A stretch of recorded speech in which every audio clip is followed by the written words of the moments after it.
الله يرزقكم، الله يوفقكم بجاه سيدنا محمد. اللهم امين. الله يساعد العباد، والله مي ما بي، خبز ما بي، وحاله فقيره، والله ما عدنا ناكل تاني نروح على بيوتنا مهدده.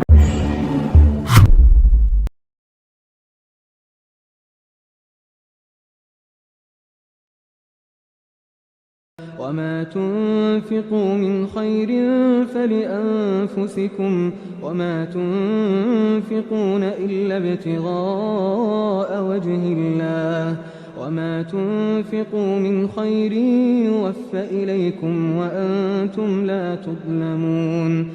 للفقراء الذين أحصروا في سبيل الله لا يستطيعون ضربا في الأرض يحسبهم الجاهل أغنياء من التعفف تعرفهم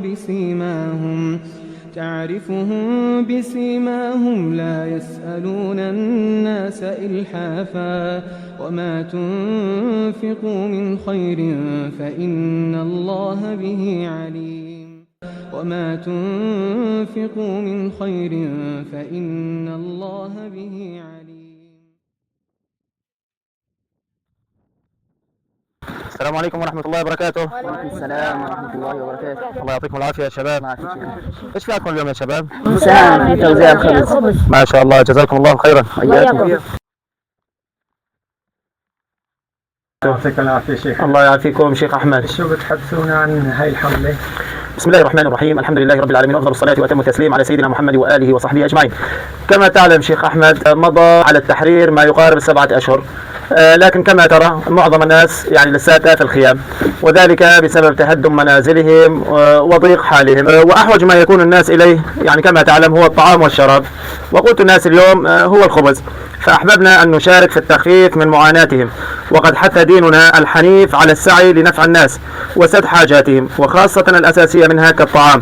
فقد قال النبي صلى الله عليه وسلم: أحب الناس إلى الله أنفعهم للناس، أحب الأعمال إلى الله سرور تدخله على مسلم، أو تكشف عنه كربة، أو تقضي عنه دينا، أو تطرد عنه جوعا.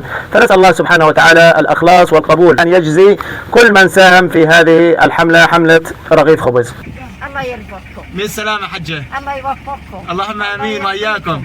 بجاه سيدنا محمد. اللهم آمين. عليكم ورحمة الله وبركاته. وعليكم السلام، اهلا اخوي، السلام، جزاك الله كل خير، الله يكثر.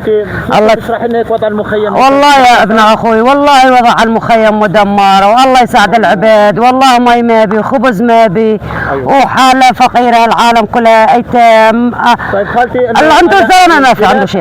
يعني سبب الناس ما رجعت، ايش السبب؟ والله يا اخوي ما عندنا بيوتنا على الارض كلها مهدده، ميه ما في، شيء ما في، وضعنا تحت الصفر، والله يساعد العباد، والله ما عندنا ناكل تاني نروح على بيوتنا مهدده. جزاك الله كل خير، والله يوفقكم.